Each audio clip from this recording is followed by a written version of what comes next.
Okay. Right. Okay. Well, Okay. thank you very much. Oh, it's gone to non-slideshow. Let me just do that again. There we go. Right. Okay. Well, thank you very much, Hisham, for inviting me, and thank you to everyone for giving up your evening to listen to me rambling on. My name's Lynda Wyld, and I'm a breast and oncoplastic surgeon from the UK, and I've been asked to talk about the oncological considerations for oncoplastic surgery. I have no disclosures. So, oncoplastic conservation surgery is tumor-specific immediate breast reconstruction. And there are two broad types. One is mastectomy reconstruction, and the other is oncoplastic breast reshaping.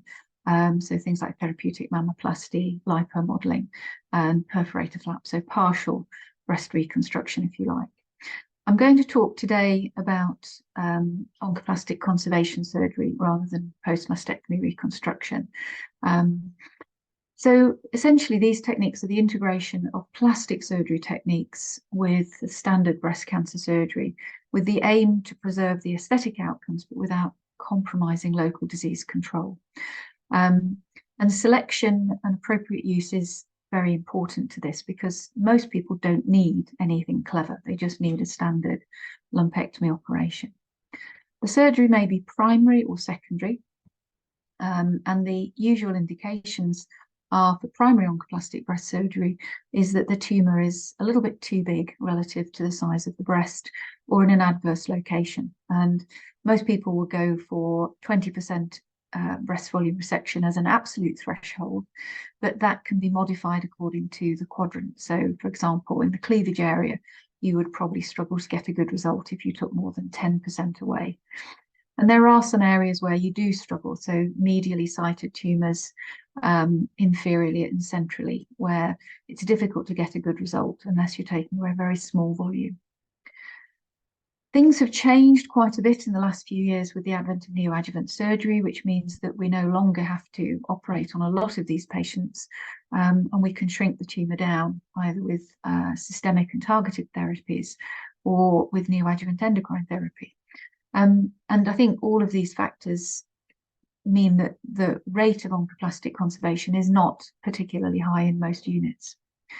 There are also some patients who may benefit from some kind of plastic surgery procedure as part of their operation because they've got very big droopy breasts, which will respond badly to surgery and radiotherapy. The classic example is a woman with H-cup breasts who's got great grade 3 ptosis, and when you combine her oncoplastic surgery with radiotherapy, will get breast lymphedema, which can be a very distressing condition. And those patients benefit quite substantially from a breast reduction. There are also more subtle degrees of deformity, so nipple malposition being likely, or asymmetry. So, for example, if you do a procedure on one side, you may need to do something on the other side as well. And these are just some examples of bad results after standard conservation surgery. I don't think they need any description really. And these are the sort of patients where you might be required to do secondary oncoplastic surgery, which is either done if you have a positive margin and think you'll struggle to go back and take more tissue away, or as a later thing when the woman has already had radiotherapy and maybe several years for fibrosis to cause indentation and distortion, as has happened in these two ladies. And that brings its own complications because these breasts are irradiated breasts, and the vascularity of the tissues will be compromised, there'll be more fibrosis, and wound healing will be a problem, and nipple necrosis potentially a problem, and fat necrosis a problem. So you have to be very careful before you do secondary oncoplastic surgery. So the oncology of conservation surgery, so a little bit about general conservation surgery. So we've known for a very long time, probably nearly 30 years, that conservation surgery survival outcomes are equivalent to mastectomy. And there's some very good randomized data that shows that. The more recent publications that have looked at this, which have all been observational studies, have tended to suggest that breast conservation surgery gives better outcomes than mastectomy. And I'll go through a few examples of those studies and why you have to maybe take that with a pinch of salt. We also take the view that the most significant factor in controlling local disease is tumor biology, and the local extent of surgery is much less important. So although local recurrence rates may be very slightly higher with conservation surgery than with mastectomy, this does not translate into a survival disadvantage, and that difference is getting narrower and narrower with time. So these are data from a meta-analysis from nearly 20 years ago now, showing that mastectomy and conservation surgery have equivalent survival outcomes. And you can see there that all of those values are non-significant. So it's a very confident, and these are all randomized trials, so very high quality data.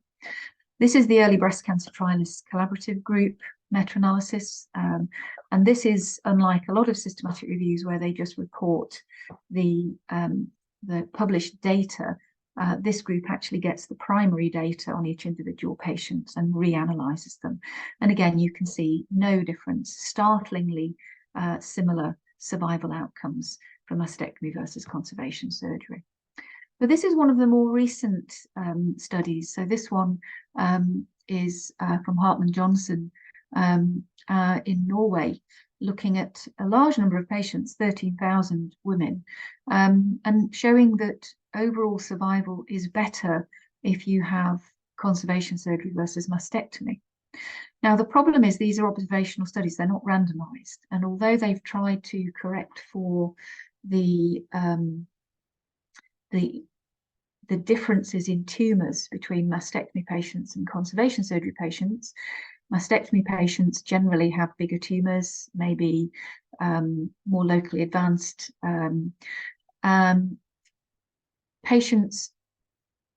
These people have tried to correct for that as well as they can do, and they've used a range of different techniques depending on the study, because there are several other studies that have found similar findings.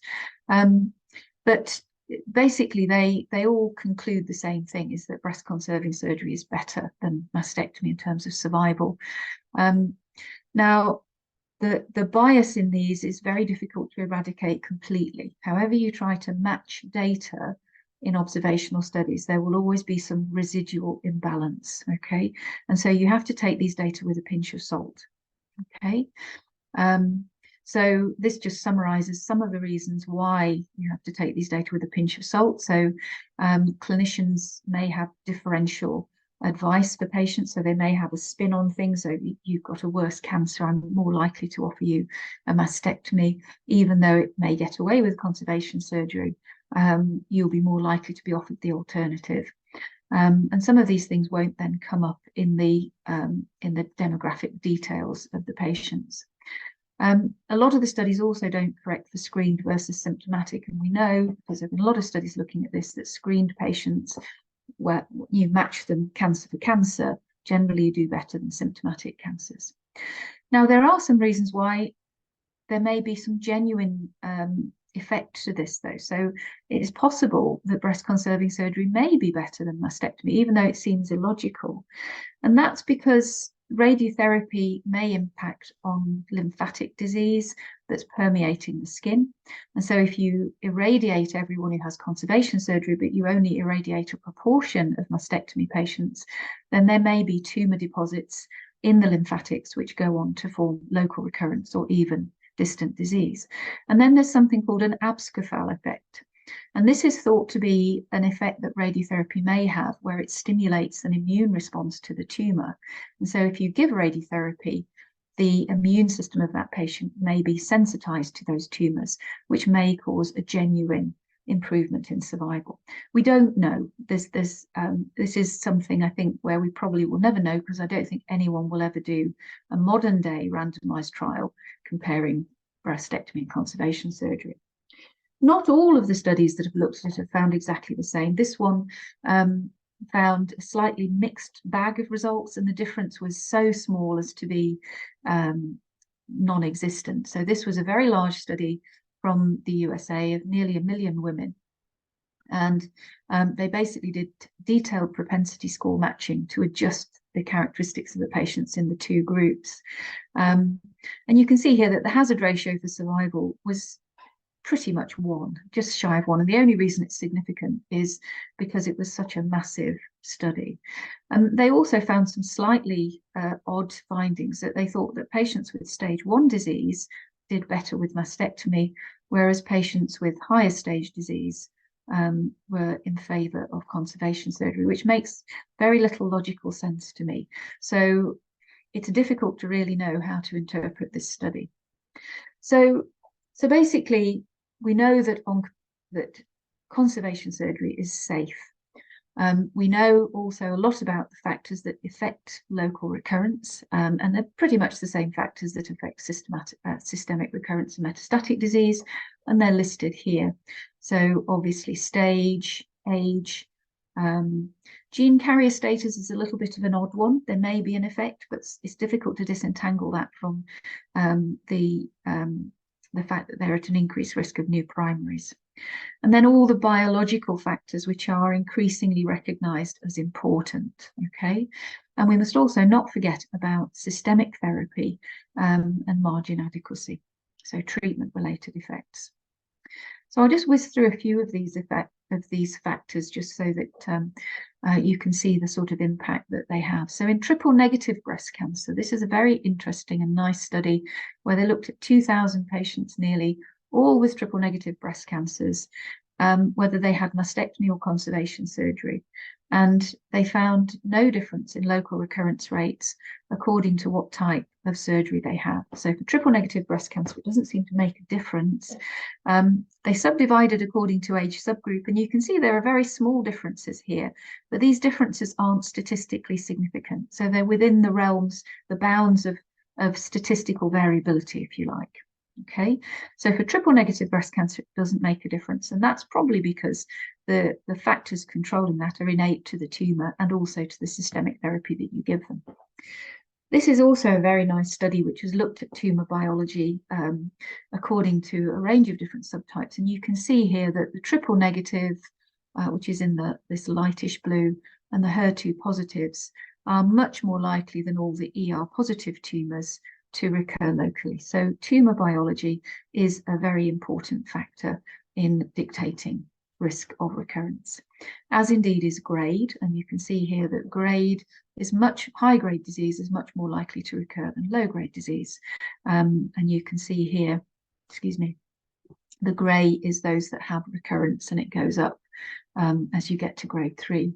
And similarly, in mastectomy cases, grade also dictates local recurrence. You'll note that the scales are slightly different here, which is why it looks like mastectomy is worse, because that's only from 100 to 86, whereas that one is 100 to 0. So the numbers are actually very similar. Young age is a very important factor, and you can see here this is from a study looking at 5-year local recurrence rates in women having oncoplastic surgery, and you can see that once you get below 40, local recurrence rates roughly double. And there are lots of other papers that have shown similar things, so this is a fairly robust finding. And multicentric and multifocal disease. Multifocal, provided you do an adequate segmentectomy or a mastectomy, is something that you can usually deal with, and the risk of recurrence is no higher than unifocal disease. But multicentric disease, even with mastectomy, because these patients had mastectomy, all the multicentrics in the study had mastectomy, you can see that local control is worse. So what about margins? So margins has basically been an issue of contention for a number of years. And we finally thought we had some resolution to this a few years ago when Nemat Husseini published a meta-analysis of 28,000 women having conservation surgery and tried to determine what margin was best. And basically, it was an interesting study, and they concluded that any positive margin should be avoided and negative margins were okay so long as it was negative, and it didn't matter what the degree of negativity was. If you drill down into the study, however, you'll see that there are a number of flaws with the study. The number of patients with certain margins compared to other margins was actually quite small. And although when they looked at it categorically as close margins, clear margins, wide margins, they said that close and wide were better than involved. They didn't really have enough power in the study to look in detail at individual margin widths. There's been another study more recently which has looked at more up-to-date data. So this is a study that was done by James Bundred. And they came to a slightly different conclusion. Again, it was a flawed study in some respects. They're both good studies, but not perfect. And they concluded that a 1 millimeter margin was better than no turmeric ink. The problem with both of these studies is that they've used observational data, and the studies are generally at best of moderate to poor quality. And so it's, you know, you're limited by the information that you're working with. So this is just a comparison between the two studies. Obviously, the Bundred study is more recent, and so it's included some more recent papers. And the way they analysed data and built their models was slightly different as well. There was also a heavy influence of the Bundred study on some very recent studies which had found in favour of having a definite 1 millimeter margin rather than no turmeric ink. So, so I think this is something that perhaps needs re-evaluation. They have basically used similar data. They've come to similar conclusions broadly, but the end result of the authors, for one, is that no turmeric ink is okay, and for the other, that a 1 millimeter margin is better. This is an example of one of the studies. So this is a study looking at margins, and you can see here that there's very little impact of margin width as you get wider and wider.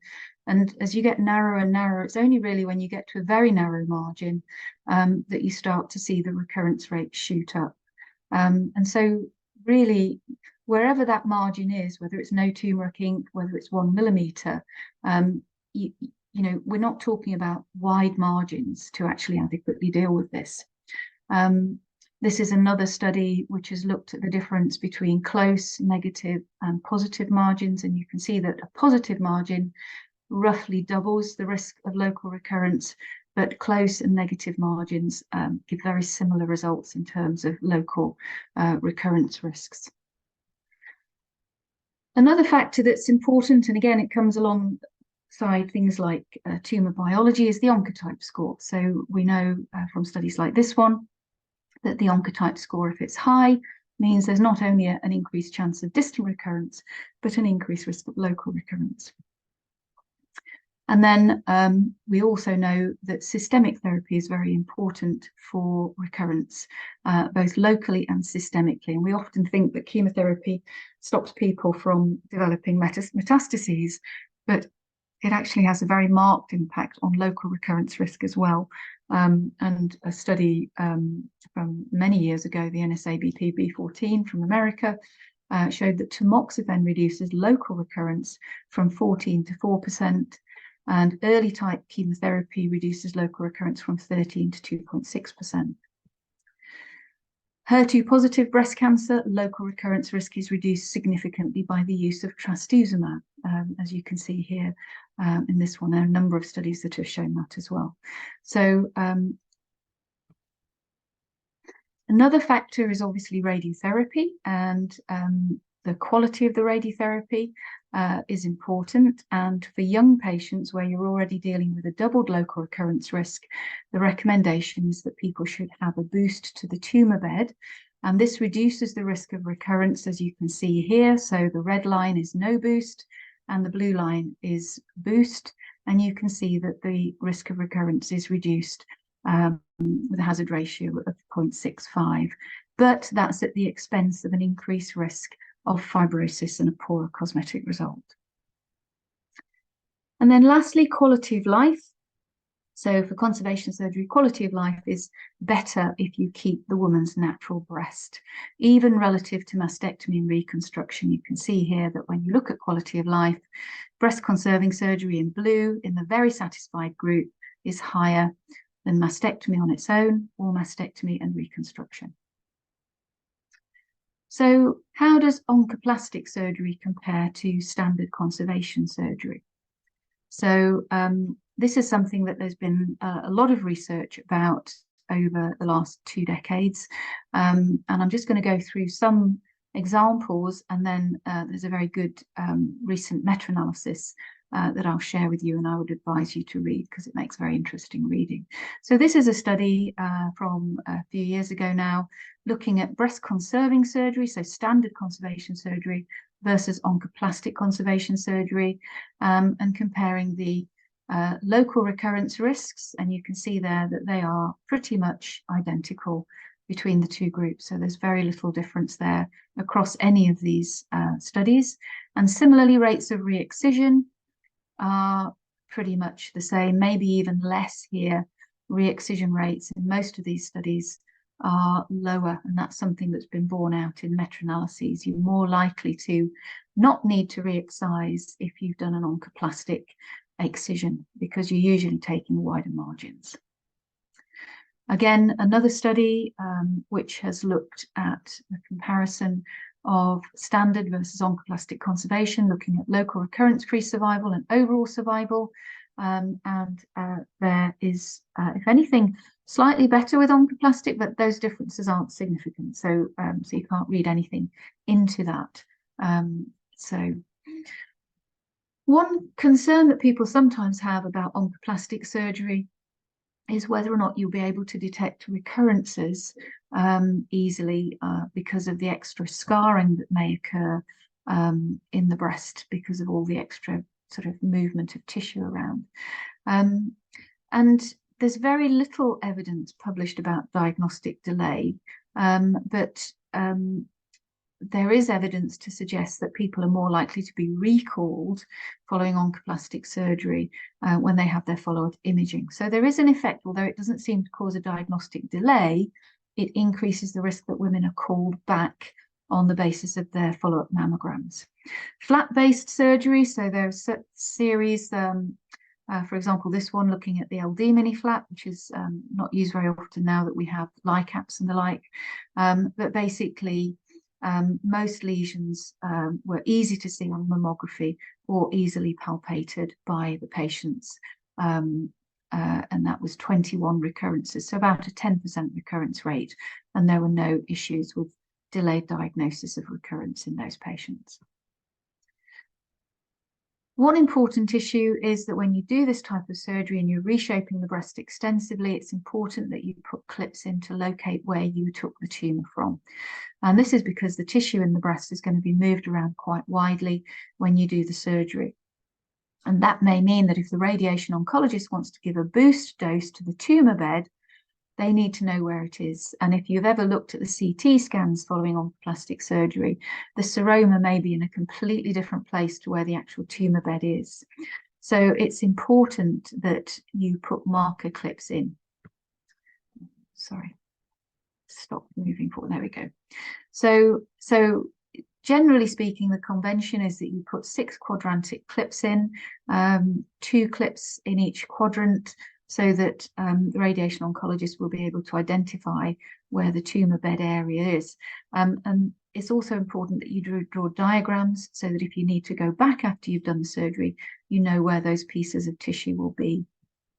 And this is just a couple of examples of why it's difficult for the radiation oncologist. So if you have a tumour in this position and you're going to do, say, a therapeutic mammoplasty with a superior pedicle, that's your the zone where your margins are going to be. So you can see that the margin is where the CD is. And if you transcribe that onto where the reshaped breast is, the margin isn't going to be in the lower outer quadrant. It's going to be right in the center of the breast there. So that's important. If that hasn't been clipped properly, then the radiation oncologist may give the boost to the wrong area. Another example, this one's a supero superolateral pedicle, and you can see the tumor there. That's the zone where your margins are coming from. So when you transcribe that into the new breast where the tissues have been moved to, this area here is going to fold up to be here, and this area here is going to be there. So there may need to be two areas targeted for boost in that particular example. So is oncoplastic conservation necessary for everybody? So simple conservation surgery may give excellent cosmetic results, but it's more complex surgery and more likely to cause complications. And most women have small tumours. So this is from UK data showing that in screening patients, nearly 80% of women have tumours that are less than 2 centimetres in size, and they very rarely, therefore, unless they're very small breasted, need anything doing other than a simple conservation operation. Similarly, for symptomatic cancers, the majority, about half of all tumours, are less than 2 centimetres and therefore eminently suitable for simple surgery. So there are various atlases and algorithms that help to decide about when this type of surgery is going to be necessary. The majority of women just need simple conservation surgery, so fairly small tumours, making up a fairly small percentage of the breast, and these are sort of average breast sizes. Once you get larger tumours in small-breasted ladies, then volume replacement can be very useful. And when you get very large ladies, even with smaller tumours, then breast reduction can be useful to reduce the risk of breast lymphedema. So just a little bit about why conservation should be done simply if you can, and that's because there is increased morbidity associated with oncoplastic surgery. So there's a higher rate of fat necrosis. There may be delayed wound healing, especially at the T-junction of a therapeutic mammoplasty. Nipple necrosis, 1% is the usual predicted thing, but you may have partial degrees, which may delay radiotherapy. And contralateral symmetrization may mean that people have to have either a bigger operation up front or a second operation that they might otherwise not need. This is just some data on comparing simple conservation surgery with oncoplastic surgery, and you can see that the rates of a range of different complications are lower if you do simple surgery, as you can see here. This needs to be counselled to the patients, and we need to avoid unnecessarily doing these bigger operations. There's also some evidence that adjuvant therapies can be delayed. So this is a study that compared therapeutic mammoplasty to standard breast conservation surgery. And they found that the median time before radiotherapy was 53 days for standard, compared to 57 days for therapeutic mammoplasty. We just talked specifically briefly about volume replacement oncoplastic surgery, so the TDAPs and the LICAPs and the like. The main concerns are technical concerns. So it may be difficult to go back for margins sometimes, or it may be difficult to go back to clear the axilla, for example. So if you come and have a positive sentinel node and you've brought round an axillary flap on a pedicle, then there is a slight risk that you might damage the that pedicle when you go back to clear the axilla. So that's something to just consider when you're planning these surgeries. Fat necrosis, again, may also delay radiotherapy. So this is a very good review, and I would encourage you to read this. It's freely available. You can just download this online. And it's looked at all of the papers up until 2022, looking at the oncological safety of oncoplastic surgery. And you can see here the key findings, bearing in mind that almost all of the data for this are based on observational studies. So there are very few randomized trials comparing any of these things. There is a higher rate of complications, so the relative risk is 1.19 relative to standard conservation, but as a lower rate of complications than mastectomy and reconstruction. There is a lower rate of re-excision, quite a considerable lower rate of re-excision, so 0.76, compared to standard conservation. Higher recall rate after surgery, so they're more likely to get called back for further biopsies because of fat necrosis or scarring in the breast. Longer delay before radiotherapy relative to standard conservation, but no difference relative to mastectomy. The data about aesthetic outcomes is a bit more difficult to interpret because it's very heterogeneous, and there are some studies that show improved aesthetic outcomes, and they probably predominate over the ones that show no impact. So I'm just going to spend the last few slides just talking about the oncological safety of lipomodeling. So lipomodeling is basically where you suck the fat out of somebody's belly, spin it down to get the live fat cells away from the debris, the fluid, the blood, and the liquid fat, and inject it in small little micro channels into areas. So it's used often for padding out indentations in the breast, thickening up flaps. There's a range of different uses, or bulking up a flap to get volume symmetry. So the main issues with it are that it can cause calcification in the breast. And there are a number of series. You can see here some examples. So you get these little tiny, fairly smooth, round fat deposits which calcify. So basically you get these little micro oil cysts, and you can see here that quite a significant proportion of these patients will get oil cysts which can calcify and cause increased recalls from mammography. This is an example with time, so you can see before and then at various intervals after the fat grafting, where you see the calcium deposits developing in the breast.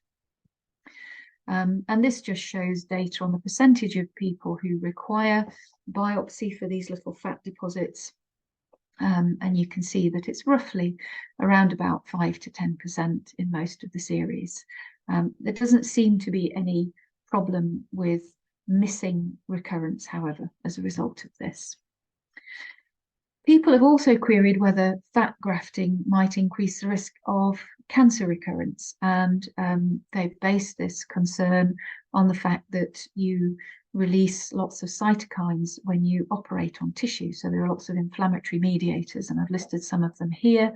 And people have been concerned that by doing fat grafting in tissues after cancer has been treated on that side, that you might stimulate some of these cancer deposits to grow. So there's been a lot of laboratory data that has looked at this and seems to suggest that there is something to this, but actually when you look at the data from clinical studies, there is no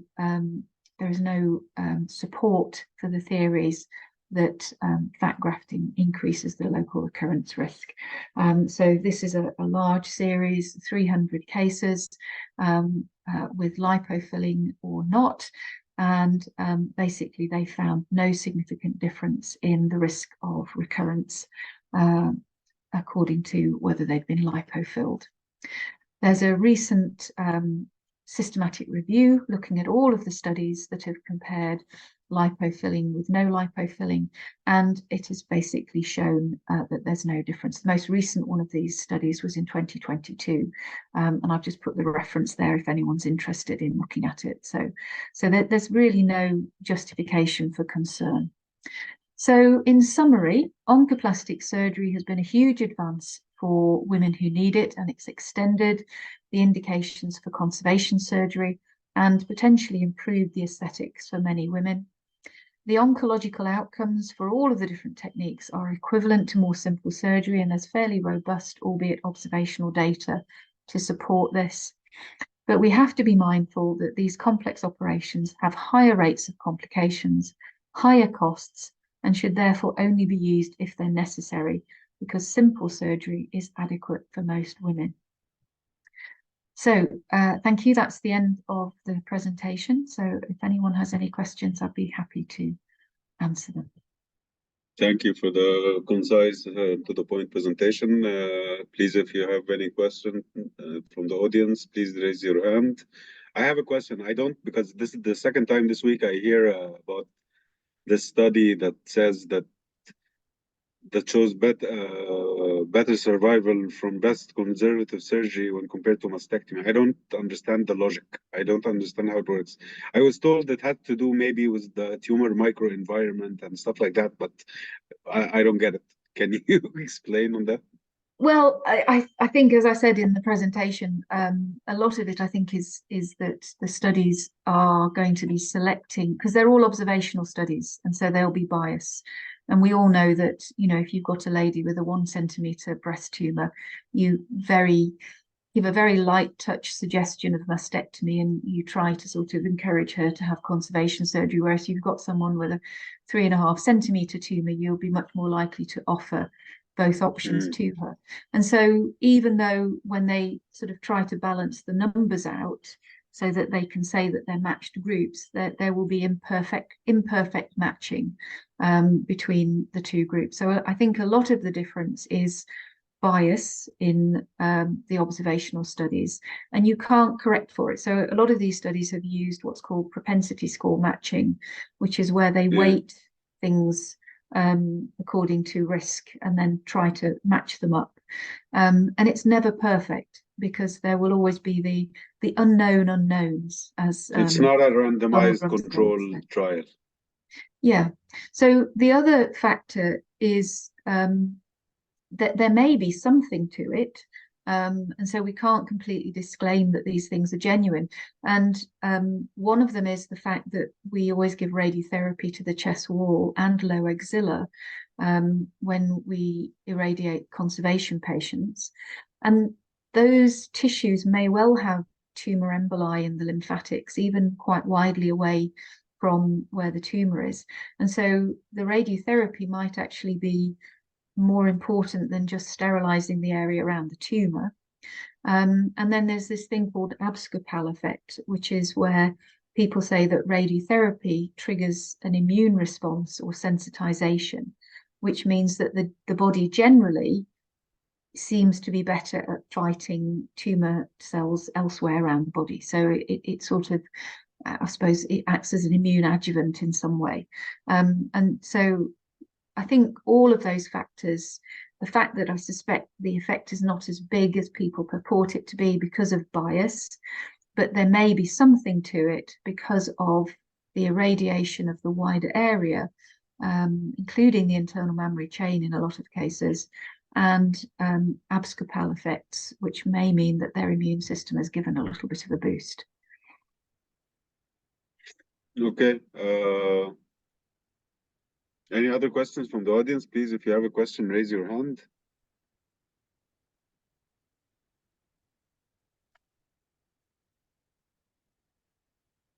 Okay.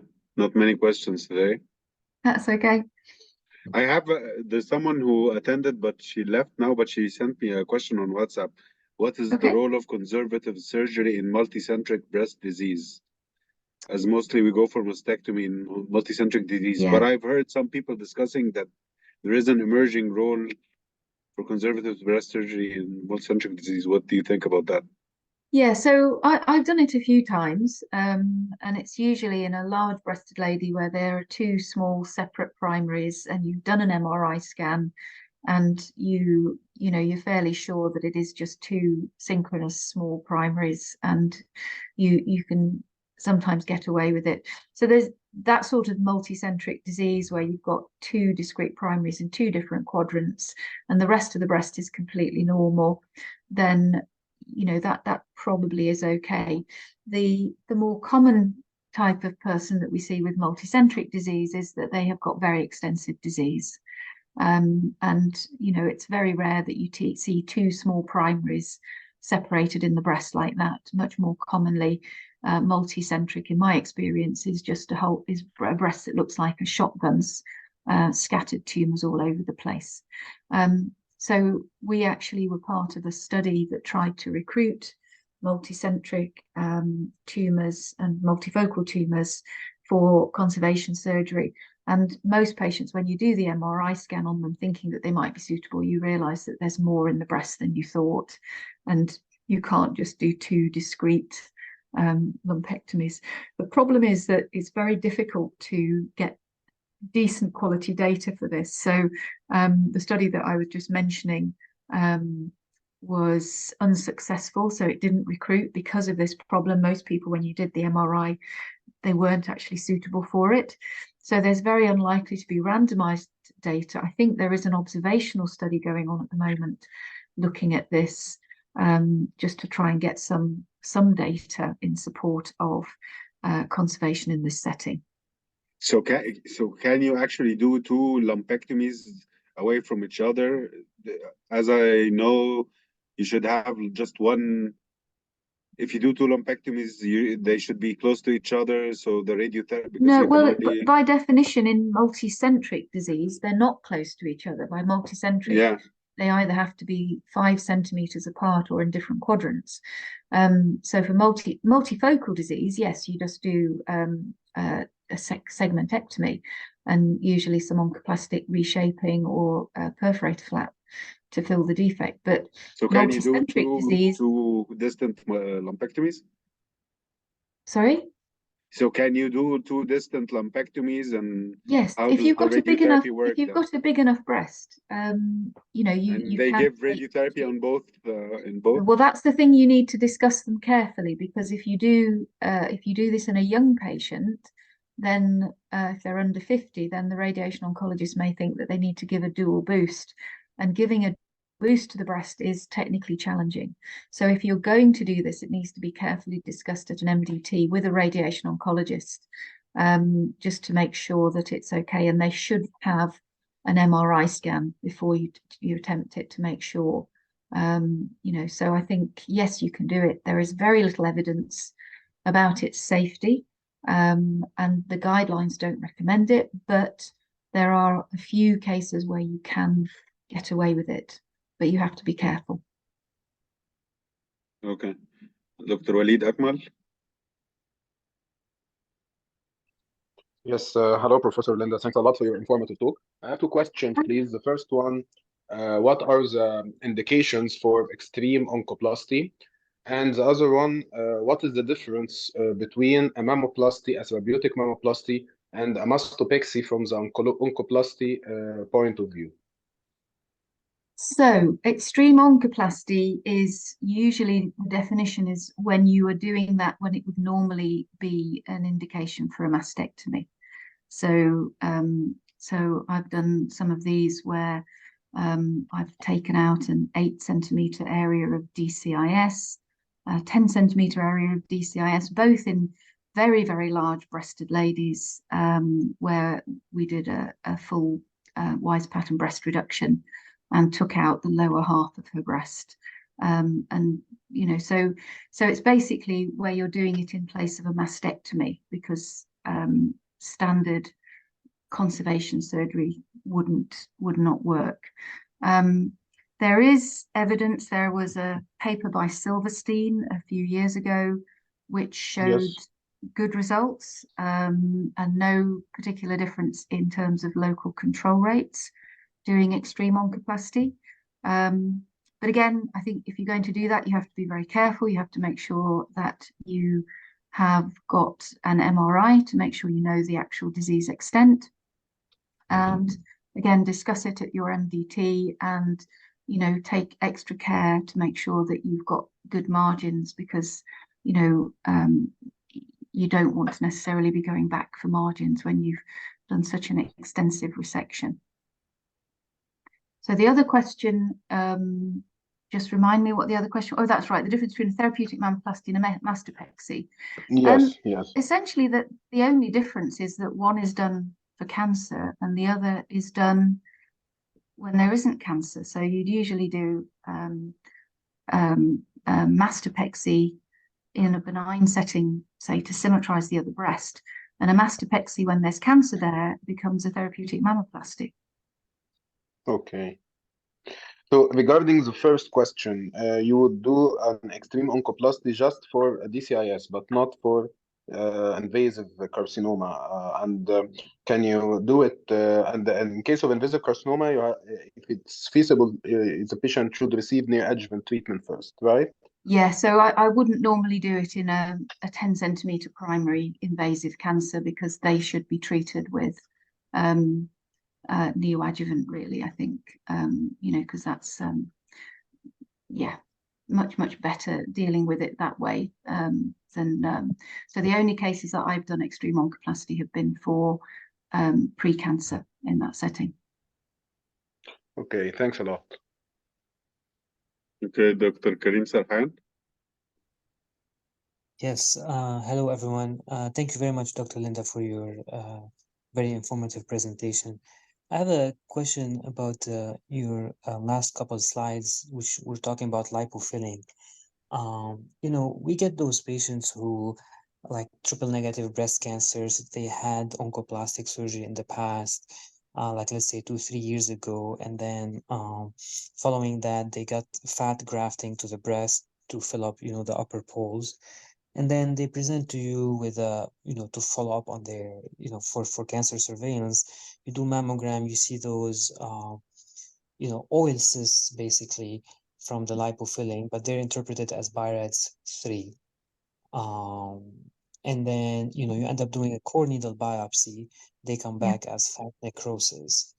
But, you know, the patient has history of triple negative breast cancer.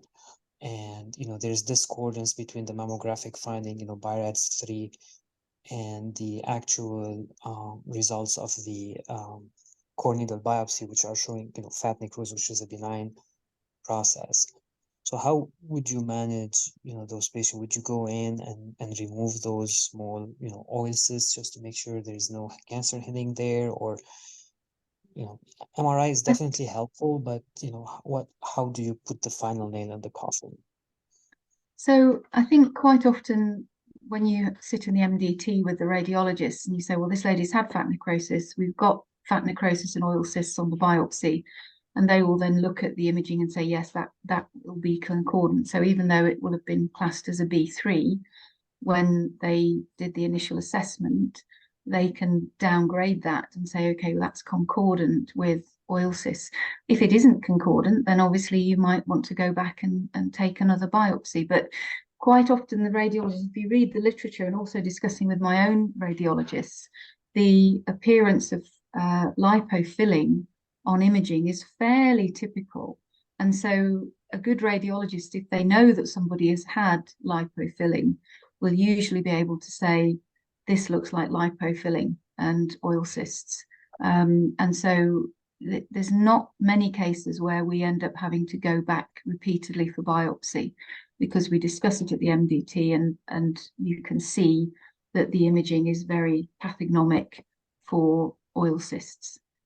So it's not a problem that I've ever had to deal with. And we do a fair amount of lipofilling in our unit, and we always make sure that we write on the mammogram request forms that they've had lipofilling, and then the radiologists, you know, usually don't recall it, or if they do, they recall it the first time for biopsy, and once we've biopsied it, they know what it is and there's no further issue.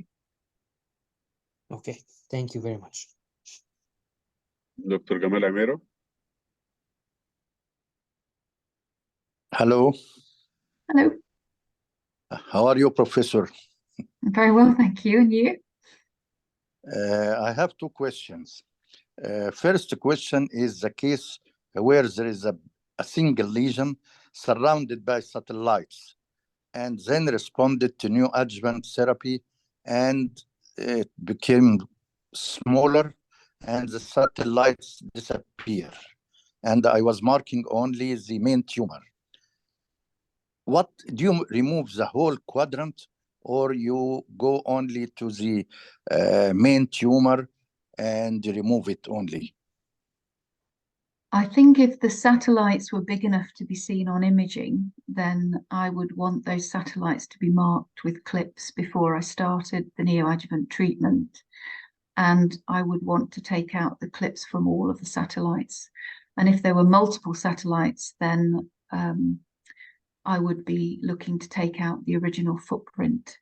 It's only really, I think, where you have a single lesion that you take out the clip. I think the satellites, because they will shrink down to the same place. So each satellite, if it's big enough to be seen on imaging, should be part of the resection. So you mark every satellite? If we have If four there were satellites, multiple satellites, then I wouldn't be necessarily doing it if it was for conservation purpose. So if the neoadjuvant was because the total area with the satellites was too big to conserve, then neoadjuvant isn't going to make that conservable. It's mainly, I think, if you've got one or maybe two satellites which you can remove as part of the resection, I think then I would conserve them. And if they have multiple satellites, then I usually wouldn't be planning to just take out the central clipped area. So I would not consider that suitable for conservation. yes. The other question, I know you don't do a routine frozen section in your practice. What is the rate of return to do re-excision after conservative surgery or after axillary sampling? How much is the rate for re-surgery in these cases? So I think our rate of re-excision is around about 10% in our unit, and we don't use frozen section because there's a problem with histology capacity in the UK. We don't usually have enough pathology capacity. So even if we wanted to do it, but also I think it's... But would you, if you have frozen section available, would you use it more? No, probably not. I think the assessment of margins using frozen sections is not brilliant, because I think, you know, when you cut up the whole specimen, you're looking at multiple different areas on the tumor, not just one or two areas. And I don't think you can do a proper rigorous margin assessment unless you think, okay, well, this is probably okay, I'm just going to send this just to be sure. I think frozen section as a technique for margin assessment is not one that I would personally use. So in terms of the question about axillary surgery, we try to conserve the axilla if possible. So if we have a low risk tumor, then you know, one or two positive nodes, we will not necessarily go back to clear the axilla. But our guidelines in the UK say that we need to talk to the patient about this and offer them the choice of either further axillary surgery or no further axillary treatment or axillary radiotherapy. And sometimes they find that confusing. So the UK generally has a higher rate of completion clearance than a lot of places like America and some of the other Western European countries for that reason, because we're supposed to involve the patient in the decision, and they find it very confusing. And then they often opt to be ultra conservative about it. Yeah. Last question. Safety margin, you do it according to the size of the tumor, or you take safety margin the same for a tumor 1 centimeter or 2 centimeter or 3 centimeter? Do you increase the safety margin with the increase of the size of the tumor or no? No, we basically want to see a clear margin, and we don't increase the margin according to the size of the tumor. So UK basically goes for a 1 millimeter margin in all directions at the moment. So we're a little bit out of kilter with the rest of the world, where no ink on tumor is the generally accepted margin. And that is based on fairly extensive discussions with pathologists about the adequacy of margin assessments and various other factors. If it's less than 1 millimeter, we will discuss it at the MDT and maybe have a look at the actual slide to see whether it's just a tiny little sliver getting closer than 1 millimeter when we make that decision. But generally we go back if it's less than 1. So you depend during your surgery on palpation and on vision to have a safety margin, or? Yeah, we also do specimen X-ray, and that gives us some idea as well. But yeah, it's based on palpation and specimen X-ray. Yes. So you are satisfied with a very little safety margin. You are not keen to achieve half centimeter all around, or no? No. So long as it's clear, then Yes. we're happy, and that doesn't matter whether it's big or small. The only difference is for DCIS, pure DCIS, where the general recommendation is a 2 millimeter margin rather than a 1 millimeter margin or no tumor at ink. So that's the only variance really, is DCIS, and that's only pure DCIS. So if it's DCIS associated with invasive, then it's a 1 millimeter or no tumor at ink, depending on which country you're practicing in. Thank you very much, and I hope to see you in Egypt. Thank you. We have more question from Dr. Wyld. Yes, Professor Lynda. Last two questions, please. First one, what would you consider an indication for another breast conservative surgery, whether for a patient who has a recurrent disease in the same quadrant or another primary in another quadrant? This is the first one. And the second question regarding the axillary lymph nodes, if a patient has a positive level 3 axillary lymph nodes pre-neoadjuvant, and then the patient receives the neoadjuvant and the axilla becomes clear in the level 3, no nodes are seen on the imaging or could be palpated intraoperatively, would you remove the level 3 axilla considering that it was originally positive? Okay, so the first question, just remind me what the first question was again. Indication for another breast conservative surgery. Oh yeah, second for, conservation yes. surgery. Yeah. So obviously, if the first breast conserving surgery didn't give radiotherapy, then perfectly fine to go back and reconserve, provided it's technically possible. You know, in terms of volume. If they did have radiotherapy, then if you've had, I mean, the evidence for this is based on a number of studies, but most of the studies have looked at small recurrences, good biology, and a long time between the initial surgery and the recurrence. And the evidence there is that you can do redo conservation with relative safety, although the risk of further recurrence is slightly higher. There is also, I think, increasing experience in giving second lots of radiotherapy now as well, so reirradiation. So some radiation oncologists are happy to reirradiate the breast. So again, that's something that you can consider in some patients if you confirm with your radiation oncologist about whether they're happy to give second radiotherapy, or it's one of these very good prognosis recurrences. For the other question, a level 3 axillary node post neoadjuvant, it's very rare that you will ever see a level 3 node where there weren't levels 1 and 2 affected as well. So if you're talking about somebody who's got extensive axillary disease going all the way up to level 3, then I wouldn't be offering them axillary conservation. I would just be doing an axillary clearance up front.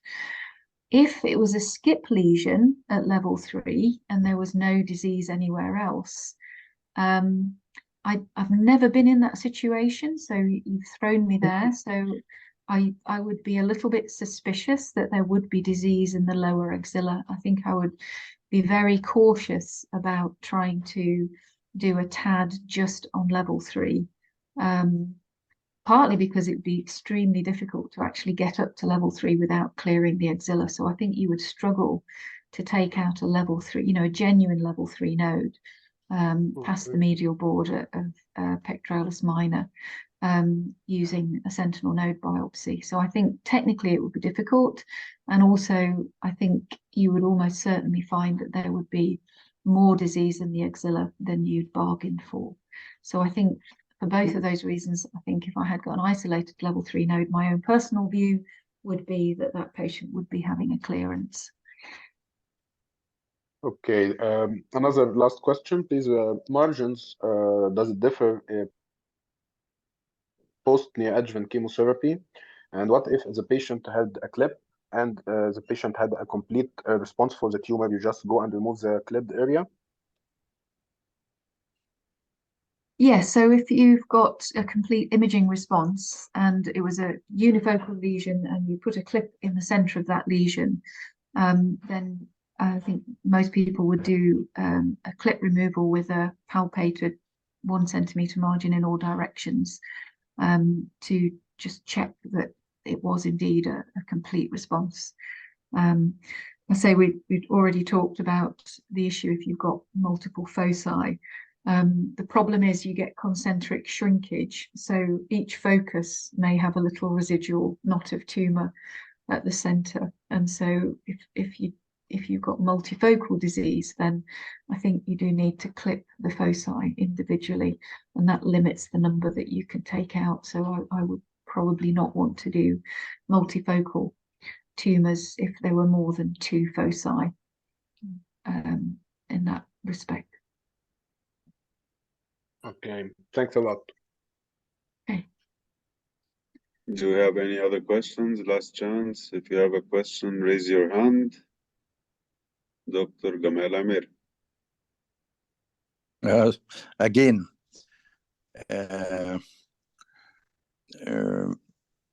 what am I going to say? I'm trying to remember. Oh, sorry, nothing. Thank you. That's okay. Sorry, I'm bending down because my dog has decided it wants to have some fussing and it wants its ear tickling. So Show us your dog. I will show you my dog. My dog is a very naughty little puppy. I'll see if I can get her. Come here. This is my little doggy. Okay, cute. It's You naughty, eh? You naughty. There you go. Moment of stardom. There you go. That's Ellie. 15 minutes of fame, yeah. Yeah.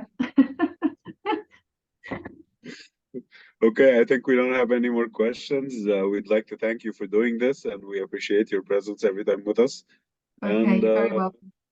perhaps we can do one in the future, another talk sometime in the future. Yeah, okay. Anyway, it's lovely to meet you all. Thank you. Bye-bye. Thank you. Bye-bye. Bye-bye. Good night.